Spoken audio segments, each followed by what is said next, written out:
നമസ്കാരം. റാഫ്റ്റോ ക്രിക്കറ്റിലേക്ക് ഏവർക്കും സ്വാഗതം. ഇന്ത്യയും ഇംഗ്ലണ്ടും തമ്മിലുള്ള 4-ാം ടെസ്റ്റിൻ്റെ 3-ാം ദിവസത്തെ കളി അവസാനിക്കുമ്പോൾ ഇംഗ്ലണ്ട് പിടിമുറുക്കി എന്ന് തന്നെ പറയണം. ഈ ദിവസം ഇംഗ്ലണ്ടിൻ്റെ ദിവസമാണ്, ജോ റൂട്ടിൻ്റെ ദിവസമാണ്, ബെൻ സ്റ്റോക്സിൻ്റെ ദിവസമാണ്, ഇംഗ്ലണ്ട് ആധിപത്യം പുലർത്തിയ ദിവസം. ഇനി 2 ദിവസം കൂടി കളി ബാക്കി നിൽക്കെ 186 റൺസിൻ്റെ ലീഡ് ഇപ്പോഴേ ഇംഗ്ലണ്ട് ആദ്യ ഇന്നിങ്സിൽ സ്വന്തമാക്കിയിരിക്കുന്നു. അവർ കളിയിൽ പിടിമുറുക്കി എന്ന് ഉറപ്പിച്ച് തന്നെ പറയാം. ഇന്നത്തെ ദിവസത്തെ പ്രത്യേകത, മനോഹരമായിട്ട് ജോ റൂട്ട് 150 റൺസ് അദ്ദേഹം അടിച്ചു.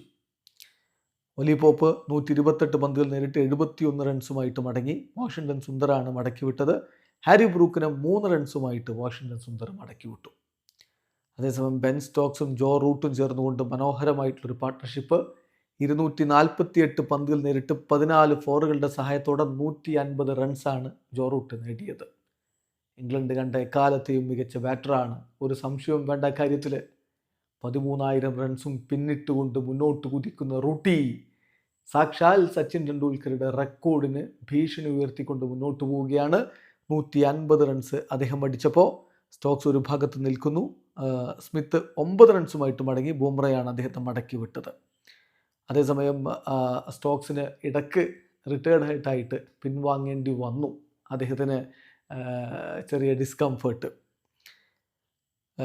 ലിയാം ഡോസൺ 52 പന്തുകൾ നേരിട്ട് 21 റൺസുമായിട്ട് ഇപ്പോൾ ക്രീസിലുണ്ട്. ക്രിസ് വോക്സ് 17 പന്തുകളിൽ നിന്ന് 4 റൺസ്. മുഹമ്മദ് സിറാജ് ബൗൾഡാക്കി. ആ CR7 സെലിബ്രേഷനൊക്കെ ഓൾഡ് ട്രാഫോർഡിൽ, CR7 സ്യൂ ഒരുപാട് കണ്ട ഓൾഡ് ട്രാഫോർഡിൽ ഇതാ സിറാജിൻ്റെ സ്യൂ നമ്മൾ കണ്ടു. 4 റൺസാണ് ക്രിസ് വോക്സ് എടുത്തത്.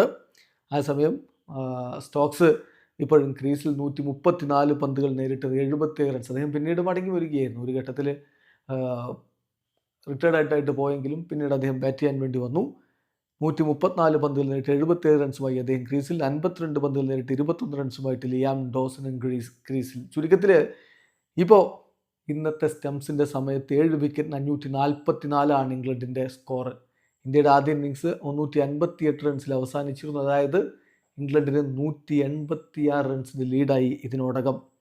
ഇന്ത്യക്ക് വേണ്ടി രവീന്ദ്ര ജഡേജയും വാഷിംഗ്ടൺ സുന്ദറും 2 വീതം വിക്കറ്റുകൾ വീഴ്ത്തിയപ്പോൾ സിറാജും അൻഷുൽ കംബോജും ബൂംറയും ഓരോ വിക്കറ്റുകളാണ് എടുത്തിരിക്കുന്നത്.